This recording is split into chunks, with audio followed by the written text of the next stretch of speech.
जय श्री कृष्णा। हमारे आध्यात्मिक कथाएं चैनल में आपका स्वागत है। मैं आज आपके लिए लेकर आई हूँ पुरुषोत्तम मास महात्म्य का 18वां अध्याय। भगवान का सुदेव को अमोघ वर देना तथा धुनि मुनि की कथा कहना। नारद बोले, हे तपोनिधि, राजा दृढ़धनवा को वाल्मीकि जी ने उसके उपरांत क्या सुनाया, कृपया मुझे सुनाइए। श्री नारायण बोले, दृढ़धनवा अपने पूर्व जन्म की कथा सुनकर आश्चर्यचकित रह गए और वाल्मीकि जी से फिर पूछा। दृढ़धनवा बोले, हे ब्राह्मण, आपके वचन अमृत के समान मीठे हैं, जिनको सुनकर मन ही नहीं भरता। आगे का चरित्र सुनाइए। वाल्मीकि जी बोले, हे राजन, सुनिए। वह ब्राह्मण जिस समय पुत्र शोक में विलाप कर रहा था, उस समय 10 दिशाओं में गर्जन करता मेघ छा गया और पर्वतों को कपाती हुई भयानक हवा चलने लगी। मेघ गर्जना से दिशाएं भर गई। महीने भर निरंतर वर्षा की झड़ी लग गई।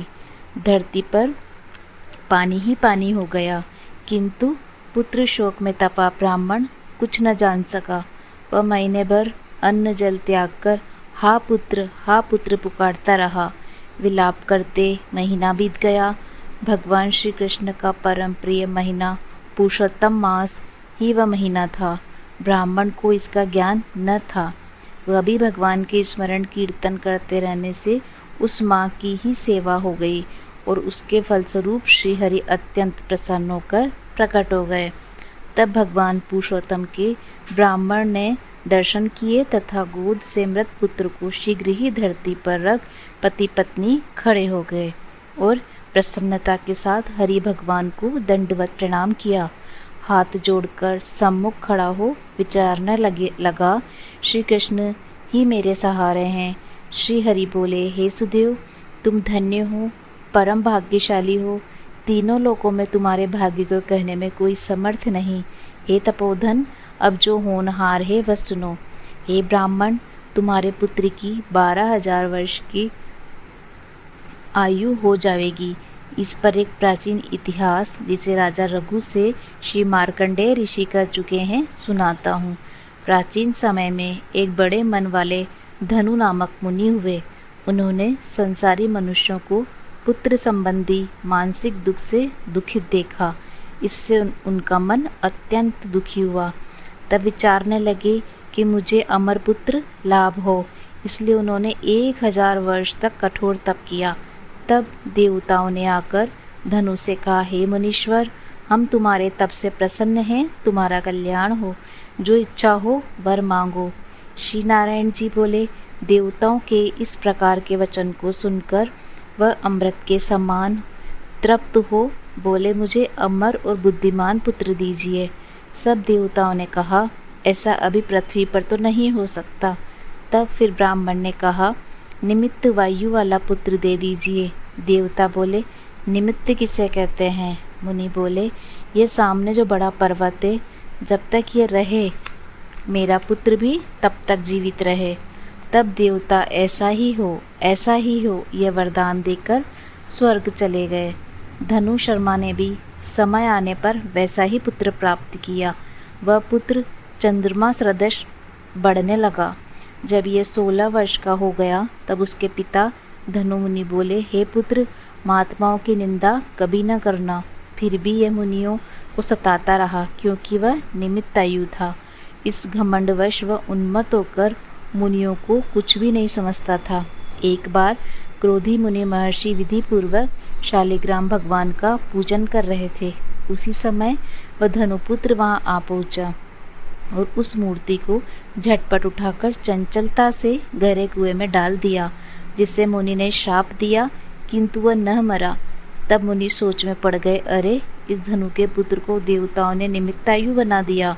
इस प्रकार चिंता करते हुए मुनि लंबी श्वास छोड़ने लगे। उस श्वास से अनेकों भैंसें उत्पन्न हो गए, जिन्होंने उस पहाड़ में टक्कर मार कर टुकड़े टुकड़े कर डाले, तथा उसी समय उस मुनि कार्दुमर्द पुत्र भी मर गया। धनु शर्मा मेरे पुत्र को देखकर बार बार रोने लगा और उसके शरीर को लेकर दुखी ब्राह्मण अग्नि प्रज्वलित कर उसमें पुत्र सहित भस्म हो गया। भगवान बोले, हे तपोधन, यह पुत्र तुम्हें गरुड़ ने दिया है। ऐसा पुत्र पाने से तुम इस संसार में प्रशंसनीय होंगे। मैंने तुम्हारे इस पुत्र को पुरुषोत्तम मास के व्रत से प्रसन्न होकर बड़ी उम्र का बना दिया है। गृहस्थ धर्म का पूर्ण सुख भोग कर तुम ब्रह्मलोक में जाओगे और वहाँ भी सुखी रहोगे। इस प्रकार वहाँ 1000 देवताओं के वर्ष तक सुख भोगने के बाद पृथ्वी पर तुम्हारा जन्म होगा, जहाँ चक्रवर्ती राजा बनोगे। दृढ़ धनवा नामक राजा बनकर तुम अनेकों सुख समृद्धि सेना वाहन आदि तुम्हारे 4 श्रेष्ठ पुत्र होंगे एवं एक भाग्यशालिनी सुशीला कन्या अत्यंत सुंदरी होगी। हे बड़भागी, इस प्रकार देव दानव दुर्लभ अनेकों सुख भोगने से तुम अपने को कृतार्थ मान बैठोगे और अज्ञानवश तुम्हारा मन दुस्तर सांसारिक सुखों की ओर लग जाएगा। उस समय तुम संसार समुद्र के पार करने वाले विष्णु भगवान को भी भूल जाओगे। तब यही तुम्हारा पुत्र तोता बनकर वट वृक्ष पर बैठकर तुम्हें ज्ञान देगा। उस समय तुम तोते के श्लोक का भाव न समझकर उदास हो घर आकर चिंता के समुद्र में लीन हो जाओगे। उस समय हे ब्राह्मणोत्तम, तुम्हें वाल्मीकि ऋषि आकर ज्ञान देंगे। तब संशय निवृत्त होने पर सांसारिक सुख को त्याग कर श्री हरिपद को अपनी स्त्री के साथ पाओगे, जिसमें गया लौटता नहीं है। इस प्रकार भगवान के कहते वह ब्राह्मण पुत्र उठ बैठा। स्त्री पुरुष पुत्र को देख बड़े प्रसन्न हुए।